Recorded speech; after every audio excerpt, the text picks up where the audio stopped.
Sur la route, la coopération est nécessaire.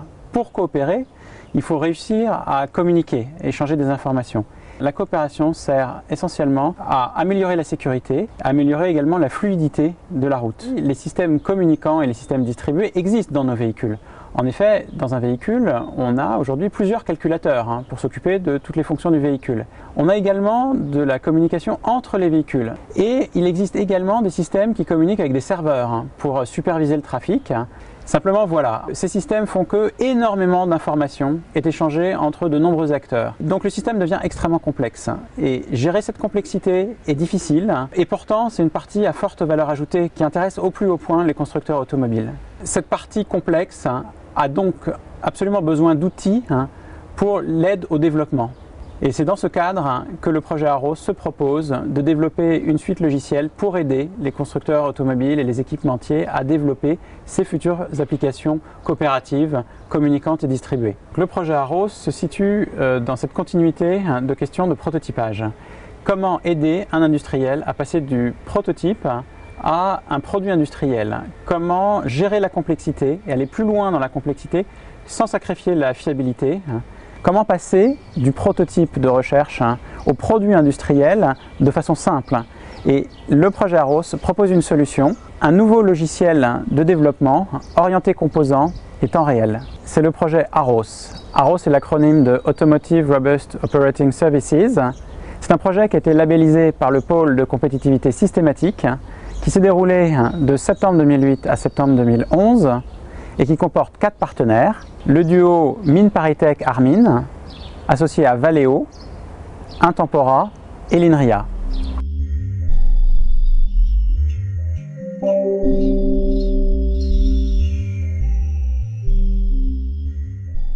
Ces 4 partenaires ont collaboré étroitement tout au long du projet, avec chacun une implication dans une partie du projet. Le développement du cahier des charges, les spécifications au début du projet, ainsi que la validation à la fin du projet, ont été assurées par Valeo. Donc la contribution principale, ça a été donc de fournir un véhicule d'essai, une Passat CC avec des accès à l'accélérateur et au freinage, de façon à développer une fonction d'Urban ACC sur cette voiture. La coordination du projet a été assurée par MinParisTech. J'ai été responsable scientifique en faisant une grosse partie du développement informatique lié à ce projet. Disons qu'on a essayé de manière la plus fine possible de profiter de notre expérience dans les systèmes matériels de simulation, enfin le langage VHDL, Verilog, et d'essayer de les appliquer à des systèmes temps réel. Donc essayer de faire le lien entre les techniques de simulation distribuée, d'essayer d'appliquer ça à des systèmes temps réel. Le développement d'une bibliothèque de composants et leur dissémination ont été assurés par Intempora. Le rôle d'Intempora dans AROS est double. Il y a d'abord un rôle scientifique et technique, puisqu'une partie des équipes de développement, je dirais même la majorité des équipes de développement d'Intempora, ont participé aux réflexions techniques et à la programmation, au développement technologique du projet AROS, des différents composants qui constituent le produit qu'on appelle aujourd'hui Cables. Enfin, les applications ont été développées par Valeo et l'INRIA. Alors dans le cadre du projet AROS, j'étais responsable normalement des démonstrations. En pratique, Valeo a très bien fait sa propre démonstration et nous on s'est occupé d'une démonstration de prédiction de trafic. Le but de la démonstration était surtout de montrer les capacités de Cables, la partie agile, donc on voulait montrer que ça marchait sur plusieurs plateformes, on voulait montrer qu'il y avait besoin de peu de code pour y arriver.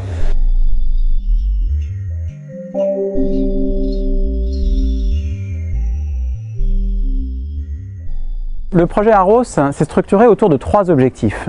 Le premier objectif, c'est la modélisation.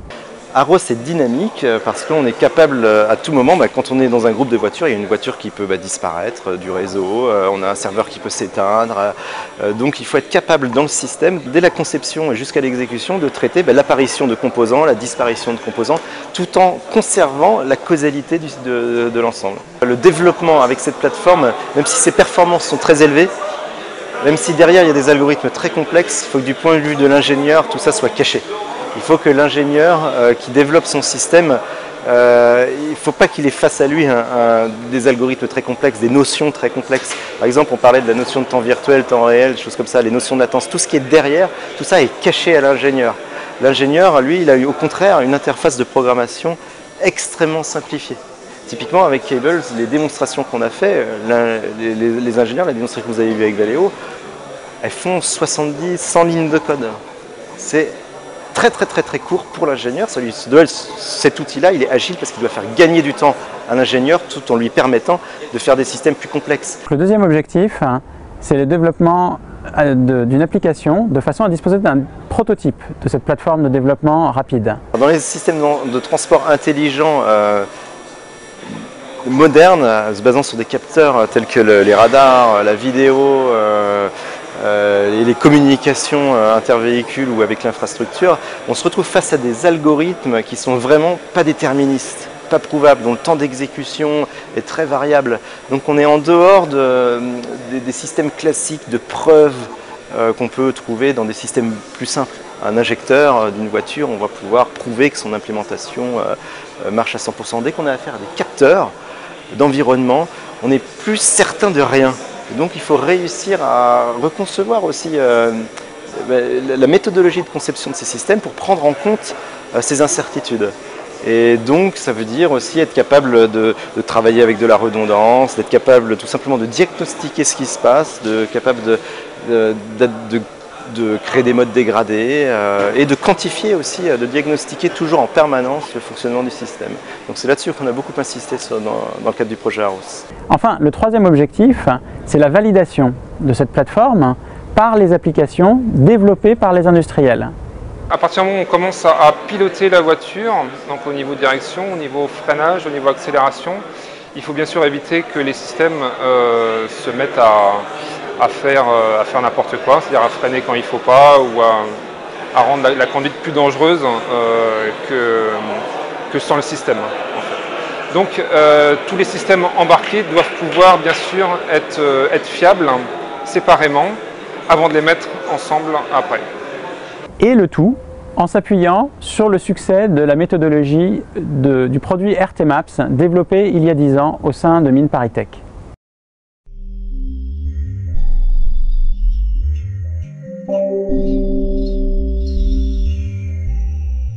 Plusieurs résultats ont été obtenus. Premier résultat, une thèse en modélisation a été soutenue à Mines ParisTech. J'ai principalement encadré la thèse de Sébastien Moutot. On a réussi, je pense, à vraiment bien appliquer ces concepts à des systèmes temps réel équipés de capteurs et d'actionneurs et de réussir à faire le lien entre les deux. Et non seulement on a réussi à faire ce lien conceptuel, mais on a réussi aussi à en faire une implémentation. Donc une preuve de concept dont on espère qu'elle pourra être industrialisée assez rapidement. Deuxième résultat, un certain nombre de composants ont été implantés, DOHC, Injector, Cables.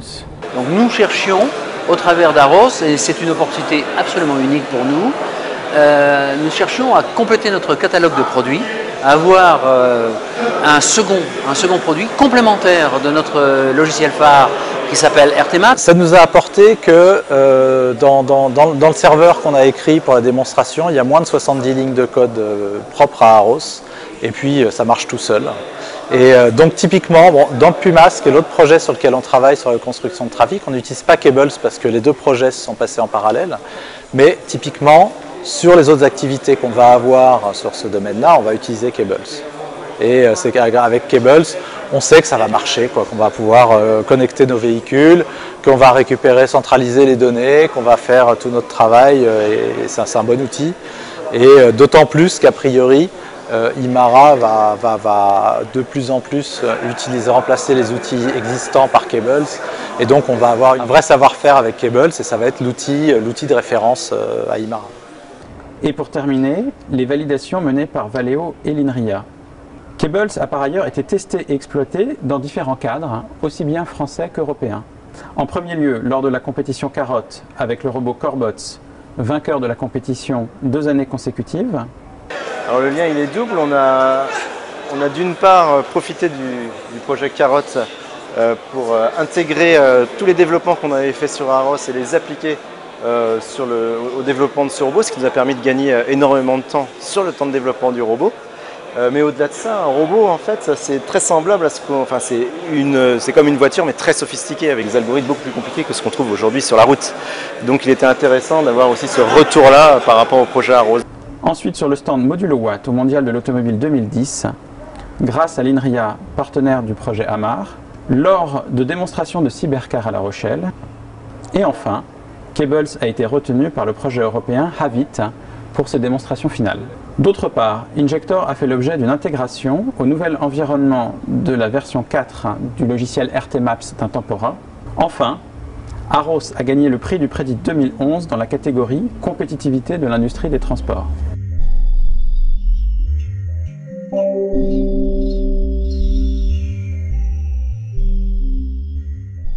À la fin de ce projet, il en ressort une plateforme de prototypage rapide pour les applications distribuées et communicantes des transports de demain. Arros, en 4 mots, c'est agile, distribué, dynamique, fiable et sécurisé. Effectivement, ce que je retiens le plus, c'est l'agilité d'Arros, c'est-à-dire la capacité à développer une application en très peu de lignes de code, ce qui est essentiel pour un logiciel de prototypage. On ne veut pas écrire des milliers de lignes de code pour développer un applicatif. Donc c'est vraiment, je pense, ce qui est le plus important, parce que l'agilité est la réponse au mot distribué. Donc c'est un logiciel qui est agile et qui est distribué, ce qui va parfaitement ensemble pour un logiciel de prototypage rapide. Il est également fiable, orienté composant, donc qu'on peut distribuer facilement. Mais si je devais garder un mot, effectivement, c'est l'agilité d'Arros.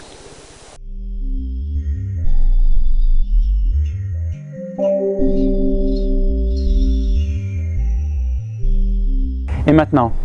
Eh bien maintenant, Arros rentre dans sa phase de valorisation, principalement portée par la société Intempora. C'est une innovation pour nous. Jusqu'à présent, nous sommes dans le modèle classique de l'éditeur de logiciels qui commercialise ses licences et les services associés aux licences. Donc nous gagnons notre vie là-dessus. Dans le cadre du produit Cables, issu du projet Arros, nous offrirons une double licence. Une licence GPL, donc une licence relevant du logiciel libre, qui permettra un accès à tous les chercheurs qui souhaiteront s'en emparer, mais qui ne sera accompagné d'aucune formation et d'aucun support, comme cela se pratique. Et une licence commerciale qui a pour but, elle, d'offrir justement cette formation, ce support, cet accompagnement aux utilisateurs. Sachant que pour les industriels qui souhaiteraient se servir, et je le souhaite, ils sont nombreux, le produit Cables, dans le cas de la licence GPL, le code est contaminant, c'est-à-dire que les industriels sont obligés de publier et de partager leur propre code, alors que dans la licence commerciale, ce n'est pas le cas. Ils pourront incorporer Cables dans leur code sans avoir à divulguer leur propriété intellectuelle. Et pour la suite, au-delà d'un éventuel projet Arros 2, les perspectives ne manquent pas. Finaliser les composants qui n'ont pas été achevés, tels que Engine. Industrialiser les composants tels que Cables.